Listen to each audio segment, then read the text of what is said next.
Lima. Lagi i-kompleto ni mo ang February. Tapos ang kuryente sa February. Isang buwan ang 20. Pero ang 20. 54. Sige. So, send. Ay, emoji cash? Opo. Charge eh. Mag-charge ako doon kaya mag-cash out na mo. Sige. Pero ito ano. 1,020. Ano isa ha? Imo'y kumpleto ang February. Tapos, ano mo March? Yan ang karan March. Half na anit ako babayaran. Haflane. At Anya? hindi yan akong kausahin na naman at mabayad ito. Ang March ay magkumpleto ani. Ang katunga. Ang March, it akong babayad na tungo sa nga room na. Hindi rin ako dida. Ini nga March, ini nga 500 nga una, ang bago ni mo nga room. Oo. Ito niya nga.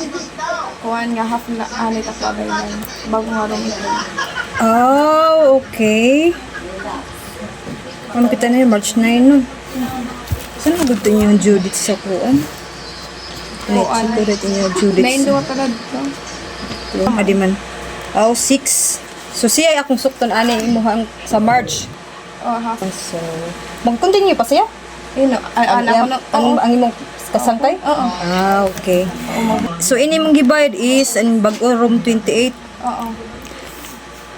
Half man ang imong gibayad, saan o man imo ikumpleto mo ini? Mga next week. Kuan kay bago kang border.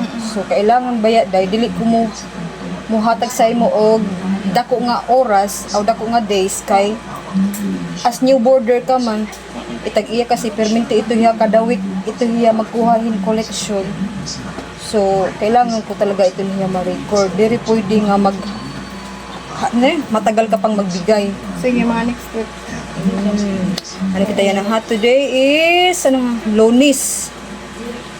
Mga Lunes liwat next week. Dili pwede Sabado kay Domingo man ko na moari si doktor. Sabado. Domingo na siya moari day. Sige, kukuha ko Ano? kuhan. Imo number hit Gcash otro kay kuhan. Bain ato kita sa Amar. Masin dala ako dito nato. Sige, sige. Ibutay na lang yung pangandari. Okay. So, okay na to day ha? Kuhan ha? Pero Dapat charge tayo 20. Oo. Sabado ka magkuhan day ha? Kay Domingo makadintag iya baya. Sige, sige. Sakto lang pagkuhan mo.